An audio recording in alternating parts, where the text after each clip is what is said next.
The Army Corps of Engineers keeps its survey records at the National Archives facility in College Park, Maryland. Most of them are filed by watershed, by project number, by decade of completion. Thousands of boxes, thousands of reports. Almost none of them are ever pulled. A researcher named Gordon Haswell pulled one in the spring of 2009. He was writing his doctoral dissertation on federal flood control infrastructure in the Ohio River Valley, which is a narrow enough subject that Haswell expected to work in relative quiet through archived material that no one had touched in decades. He was right about the quiet. But the box he retrieved from the lower shelf of row 41, filed under project reference 14-7-1961, was not what he expected. The project number referred to a routine survey conducted by the Army Corps in the winter of 1961, commissioned to resolve unfinished questions about subsurface drainage in Cincinnati's Central Basin. Standard procedure following the flood control modifications made after the catastrophic 1937 Ohio River flood, which had killed 400 people and displaced 700,000 from their homes across the tri-state region. The Corps had maintained a monitoring posture on Cincinnati's underground infrastructure ever since. The 1961 survey was supposed to be a formality. It ran to 217 pages. Standard reports from that period averaged 40 to 60. And the final 12 pages, the section titled Field Observations and Anomalous Findings, had been separated from the rest of the document and placed in a secondary folder that Haswell nearly missed entirely. If you're enjoying this story so far, don't forget to hit the like button and subscribe. Drop a comment telling me where in the world you're watching from. I love hearing from you. The engineer who wrote those 12 pages was a man named Lieutenant Colonel Arthur Fenwick Brode. He had served in the Corps since 1941, supervised drainage and hardening projects across the Pacific Theater, including the construction of 2 forward airstrip drainage systems on Okinawa during the final year of the war, overseen the post-war levee system for the lower Missouri Basin, and spent his final decade with the Corps managing infrastructure surveys across the Ohio River Valley. He was not a glamorous assignment. Infrastructure surveys are the kind of work that does not produce commendations or promotion ceremonies. They produce data. Brode was the kind of man who regarded that as a sufficient return. By 1961, he was 2 years from retirement. His service record described him as methodical, detail-oriented, and skeptical of anything that could not be measured or verified in the field. The officers who worked under him consistently noted in their evaluations of his leadership that Brode used more precise language than almost any engineer they had served with. A 1957 performance review by his commanding officer at the Ohio River Division noted specifically that Brode's field documentation was held as an example to junior officers because it contained no hedging, no impressionism, and no claims that outpaced the evidence. He did not approximate. He did not speculate. When the number mattered, he measured it. When the material mattered, he sampled it. When he did not know something, he said he did not know it, and described the conditions that prevented him from knowing. What Brode wrote in those final 12 pages did not read like anything else in his service record. To understand what he found, you have to understand what is actually under Cincinnati, not what the city acknowledges is under it, what is genuinely there. Cincinnati sits in a basin formed by the Ohio River on its southern edge and a series of ridges and hills on the north, east, and west.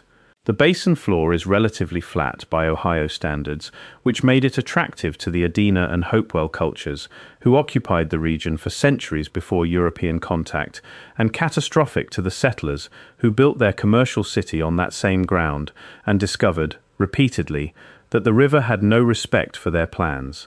The city was laid out in the late 18th century on a grid that followed the basin floor, and as the population expanded rapidly through the first half of the 19th century, the pressure to use every available square foot of flat land meant that the city's relationship with the water moving through it grew increasingly engineered, increasingly layered, and increasingly difficult to fully account for.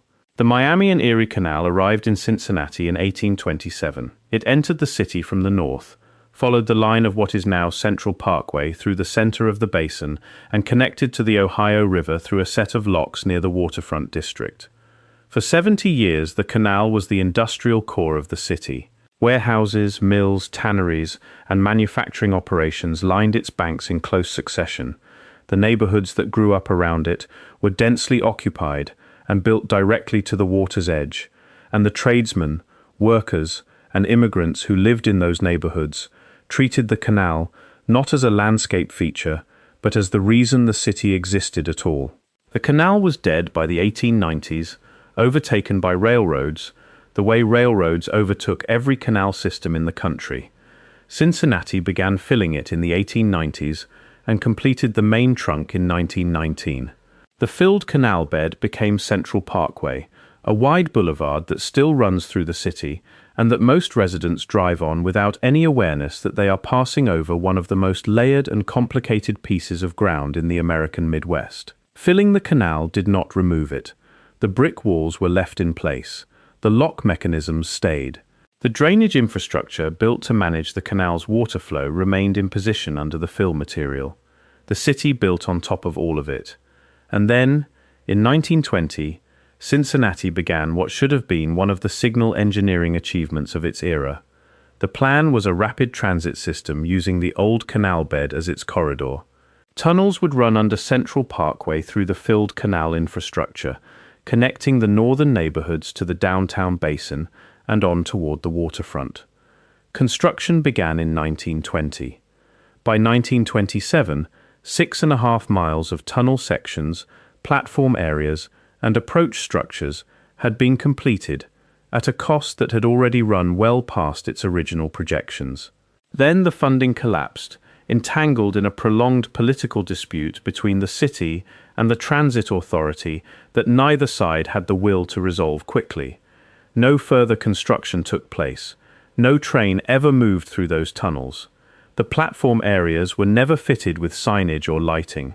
The tunnels sat empty under Central Parkway across the following decades, sealed at the surface access points, ventilated through a small number of maintenance shafts, and inspected periodically by a city infrastructure crew whose written reports went into files that no one in any position of authority appears to have read with any attention. After the 1937 flood, the Army Corps of Engineers became a permanent presence in Cincinnati's infrastructure planning. The scale of that disaster, the worst Ohio River flood on record to that date, and still among the worst in American history, had exposed how inadequate the existing drainage and containment systems were throughout the basin. The river crested at nearly 80 feet, well above the flood stage of 52 feet, and water covered the entire basin floor for weeks. The industrial district was destroyed. The neighborhoods along the lower basin were gutted. When the water receded, the question of what had been done to the underground infrastructure, to the drainage channels, the old canal walls, the subway tunnels, became a serious operational concern for the Corps. Their response was a multi-decade program of survey, modification, and monitoring that touched nearly every aspect of the city's underground systems. The subway tunnels were part of that monitoring program because they ran through the same corridor as the buried canal bed, and that corridor intersected with several drainage channels the Corps was tracking as part of its broader Ohio River flood control effort. Surveys of the tunnel system had been conducted in 1941, in 1948, and in 1954. Each one had been routine. Each had returned the standard data that the preceding survey had established as the baseline. The 1961 survey was commissioned to address a set of anomalous drainage readings in the Vine Street segment that had appeared in the monitoring data over the preceding 2 winters, readings that suggested some change in subsurface conditions that the 1954 baseline did not account for. The Corps wanted to know what had changed, what the anomalous readings actually indicated, whether they were the product of the drainage modifications made in the 1950s or something else entirely, was never formally resolved. The 1961 survey was supposed to produce that resolution. It produced something else. Lieutenant Colonel Brode was assigned as lead field surveyor. He received the standard project package, which included tunnel access maps, drainage baseline measurements from the most recent prior survey in 1954, and the standard protective equipment list. He assembled a two-man team and entered the subway tunnel system through a maintenance access point on a Monday morning in the second week of February 1961. He did not return to the surface until Thursday afternoon. There is no explanation in the project file for the additional days. The original schedule called for a Tuesday completion. The administrative log at the Cincinnati district office records a message received from Brode on Tuesday afternoon, transmitted through the maintenance communication system, stating that the survey would require additional time due to conditions encountered in the field.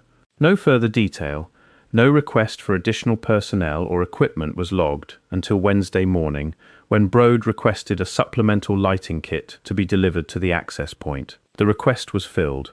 No one at the district office appears to have asked what the additional lighting was for. The report Brode filed the following Monday contained the standard survey data in its first 205 pages. Drainage measurements, structural assessments, mapping coordinates, soil sampling records from the specified drainage intersection points. All of it was exactly what had been requested and exactly what prior surveys of the same system had produced. Then it contained the 12 pages Haswell found in the secondary folder. Brode's field observations began at the documented survey points in the subway tunnels. He recorded the structural condition of the tunnel walls at each marked interval, documented drainage inflows, and noted the locations where canal-era brick infrastructure intersected with the poured concrete of the subway construction. The notes were precise and followed the format the Corps used for all field documentation of this type. Then, at the bottom of the second page of field observations, the format shifted slightly. The entry was dated Tuesday, February 14th. The subway tunnels, in the section running beneath what is now the intersection of Central Parkway and Vine Street, opened into a space that appeared on none of the maps he had been provided.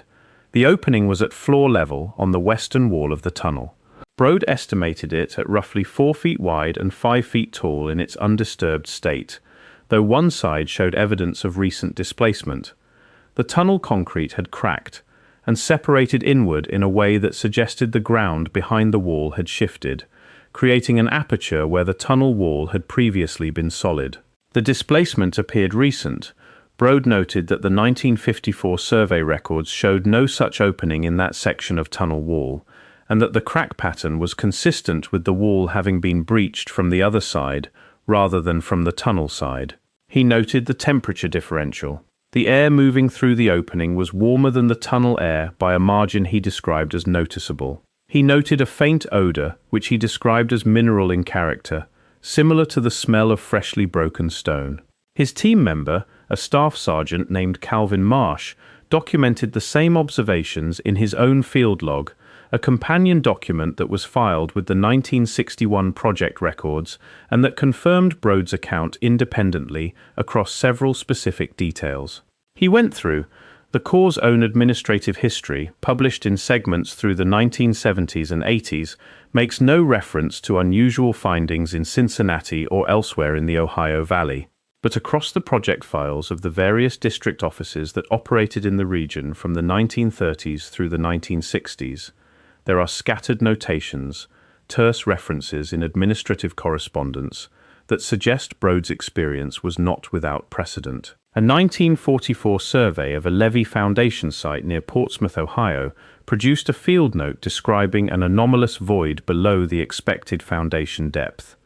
A 1952 drainage project in the Scioto River corridor generated a supplemental report that has never been found in the relevant archives collection, though the filing index lists it. The Cincinnati case was, in Brode's own documentation, the most extensively mapped of whatever pattern those fragments represent. It was also, based on the administrative record, the most thoroughly managed afterward. The space on the other side was considerably larger than the opening that led to it. Brode measured the chamber at his best estimate of 40 feet wide by 60 feet long, with a ceiling that his initial lighting, a pair of standard issue Corps work lamps, showed at approximately 24 feet above the floor. The walls were not brick. They were not the poured concrete of the subway tunnels. They were a material Brode described as denser than concrete, grayer in color, with a surface texture that showed tool marks of a kind he had not encountered in 4 decades of construction work.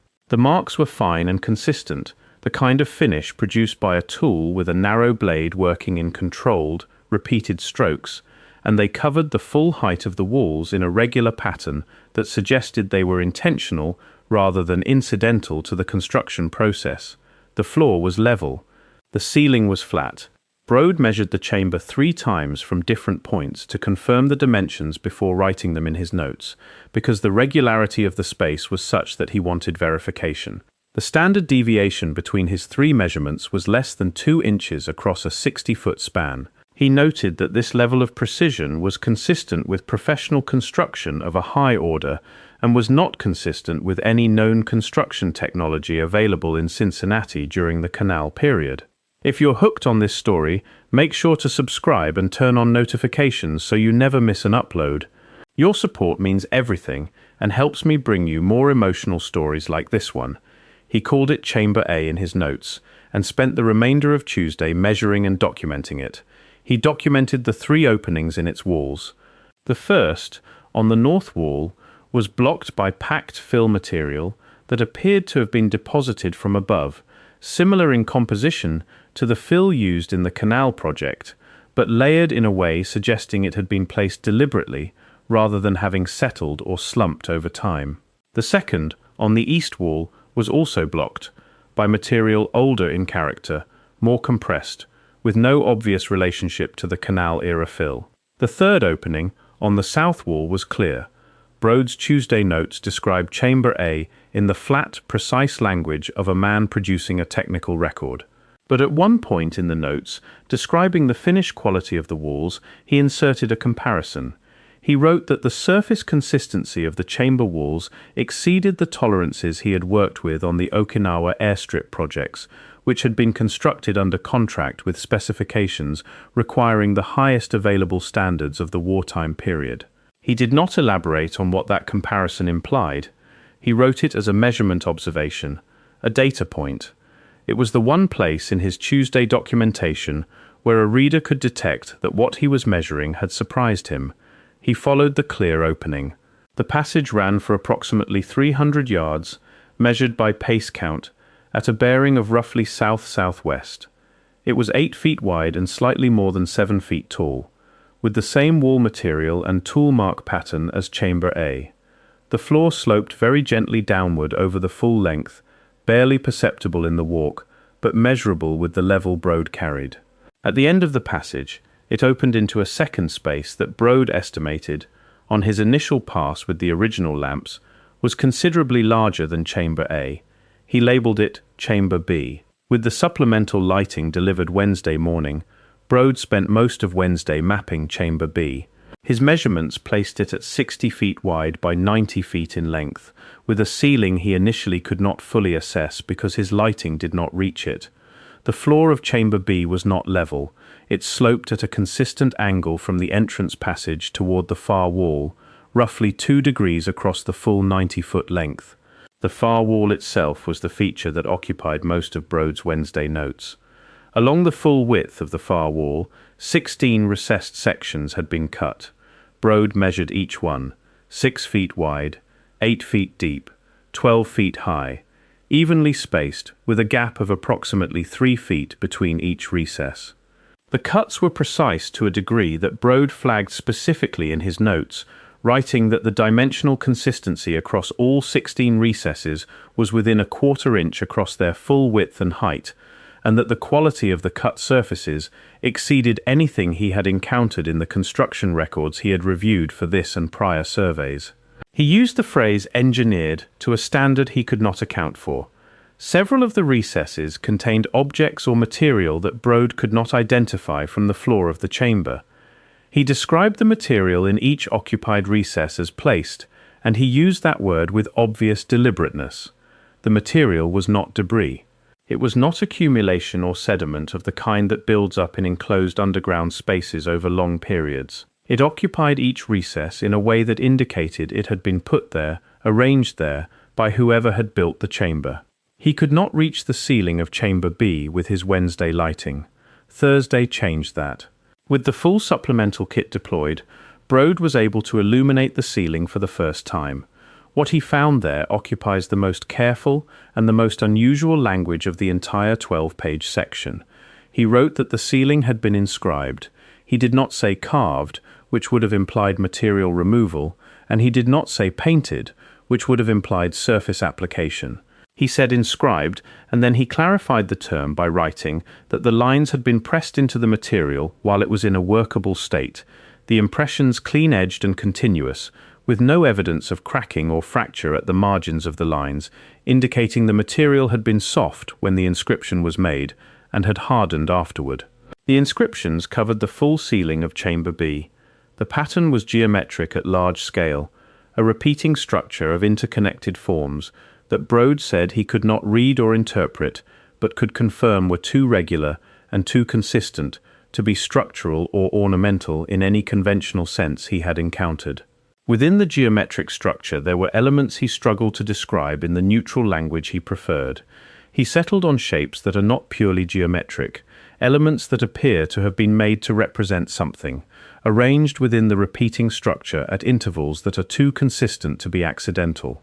He photographed the ceiling in sections, working systematically from the entrance end to the far wall, with the full lighting kit deployed to minimize shadow. He photographed the recessed sections in the far wall individually. He photographed the wall surfaces, the passage entrance, the floor's slope. He collected material samples from each wall of both chambers, from the floor and from the material in 3 of the occupied recesses. By Thursday afternoon, he had filled the standard project documentation forms for each sample, numbered the photographs, and secured everything in the project cases he had brought down from the surface for the original drainage survey. He walked back through the passage, through Chamber A, through the opening in the subway tunnel wall, and returned to the surface. The material samples were submitted to the Army Corps of Engineers Regional Laboratory in Cincinnati in March 1961, approximately 3 weeks after the survey was completed.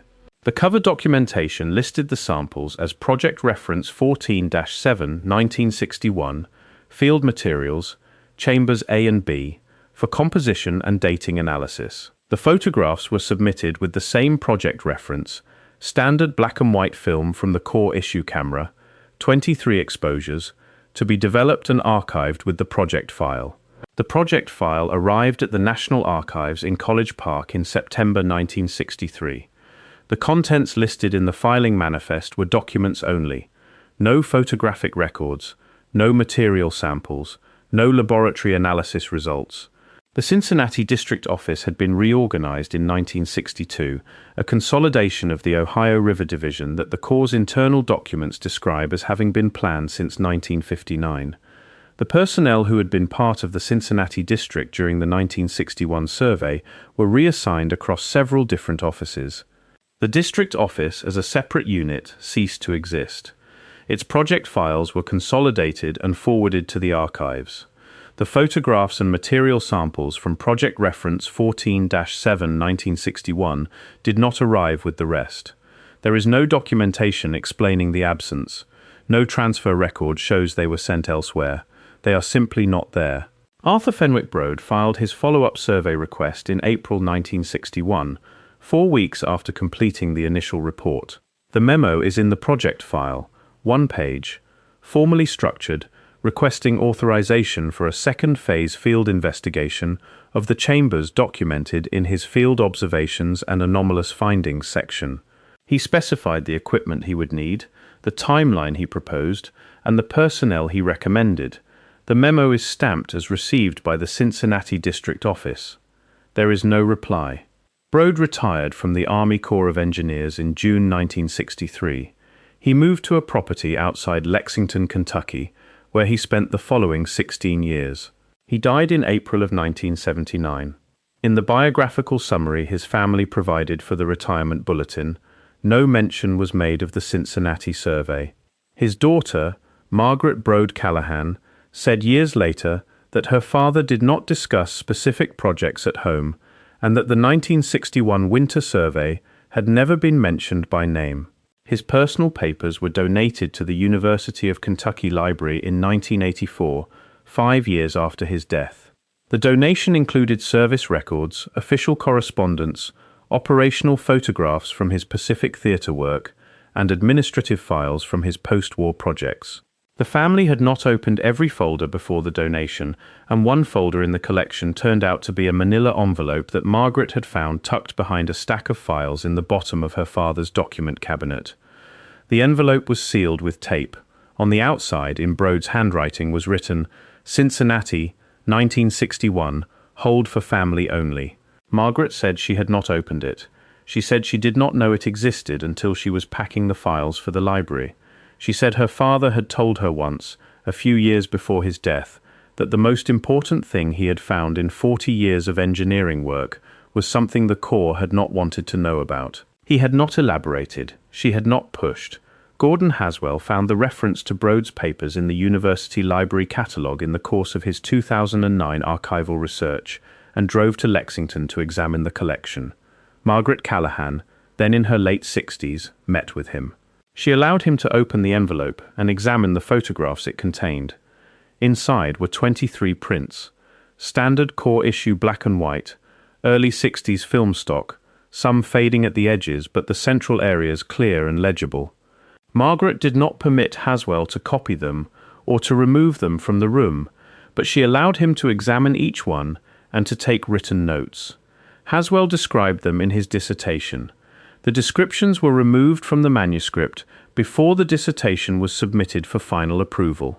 His faculty advisor, a historian of American infrastructure policy, told him the descriptions created evidentiary and methodological problems the department was not in a position to address, and that including them would compromise the dissertation's credibility in ways that would affect the committee's assessment.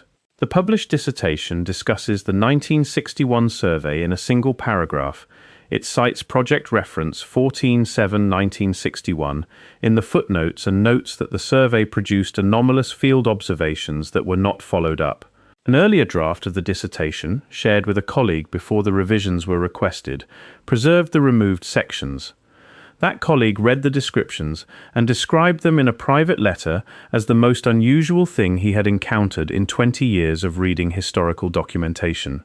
What the photographs showed, according to Haswell's notes and the earlier draft, was exactly what Brode's field reports described. The walls of Chamber A, with their tool mark pattern running in consistent rows across the full height of the surface. The passage between the chambers.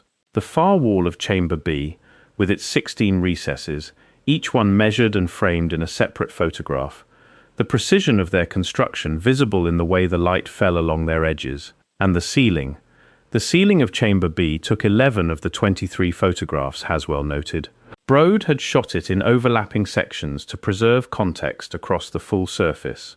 The inscriptions were visible in each frame as continuous lines running through the geometric structure, and in 2 of the photographs, the areas Haswell described as containing representational elements were clearly visible.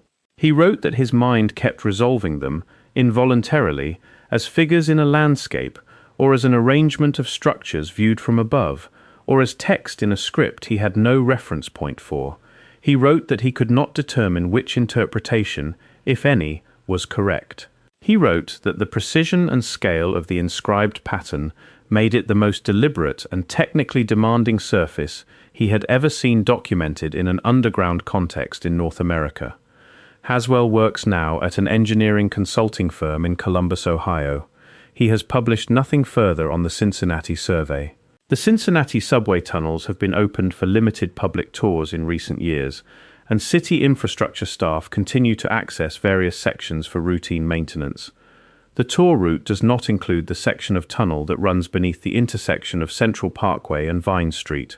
A local journalist who filed a public records request about that specific section in 2017, citing the Brode field notes she had obtained through the National Archives, received a response from the city's infrastructure office describing it as a structurally limited area requiring special assessment before access could be considered. The journalist's story ran in an alternative weekly in November of that year. She left the publication in February 2018. No follow-up was published. The field notes Brode wrote are in the archives today. They are not sealed or restricted. They are filed correctly under their project reference number, and are accessible to any researcher who requests them. Almost no one has, because finding them requires knowing that a survey report from the Cincinnati district in 1961 produced a field observation section that was filed separately from the main body of the report, and almost no one doing research in that collection knows to look for a separately filed folder. Brode's final paragraph in the 12-page section is the one that matters. He wrote, "The structure described in this report predates any construction activity for which records exist in the city of Cincinnati, and the depth at which it was encountered, the quality of its construction materials, and the evident planning of its layout are consistent with a period and a level of technical capability for which no account in the standard archaeological or historical record of this region offers an explanation." He wrote that as a measured technical conclusion. He was not a man who produced unmeasured technical conclusions. The Cincinnati Basin has layers going back further than the city's recorded history acknowledges. The Adena culture occupied the Ohio Valley for centuries before the Hopewell culture succeeded them, and the Hopewell for centuries more, and the Fort Ancient people for centuries after that. The earthwork complexes those cultures built across the valley were among the largest pre-contact construction projects in North America, and most of them were destroyed in the first century of American settlement, plowed under for farmland, built over for cities, excavated for railway beds. What was documented before the destruction was documented partially, and what was not documented ceased to be known. The question of how deep the occupation of the Cincinnati Basin actually goes has never been fully answered, because the answer would require surveys at depths that neither the canal builders nor the subway engineers nor any subsequent construction phase had reason to reach. Brode reached them because the subway tunnel wall cracked and opened into something on the other side, and because he was the kind of engineer who measured things rather than walked past them. The two chambers below Central Parkway are still there. Whatever is placed in the recesses of Chamber B is still there. The inscribed ceiling of Chamber B is still there. The passage connecting the two chambers is still there, sloping gently as Brode measured it, in a direction that the field notes indicate may lead to additional spaces that he did not have time to survey. The follow-up memo he sent in April 1961 never received a reply. The Cincinnati district was reorganized the following year. The photographs and material samples disappeared between the laboratory and the archives. The dissertation sections were removed. The journalist's follow-up was never published. The tour route for the Cincinnati subway does not include the Vine Street section. These are not separate events with separate explanations. They are a sequence.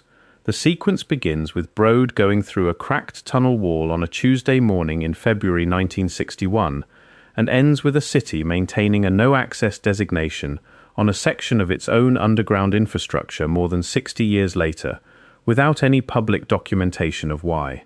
What he found in those chambers was built by someone with materials that a mid-20th century core laboratory could not identify, to dimensional tolerances that exceeded the best construction standards of the canal or subway periods, with a ceiling inscribed in a pattern that a trained observer with 40 years of construction experience could not place within any technical tradition he had ever encountered.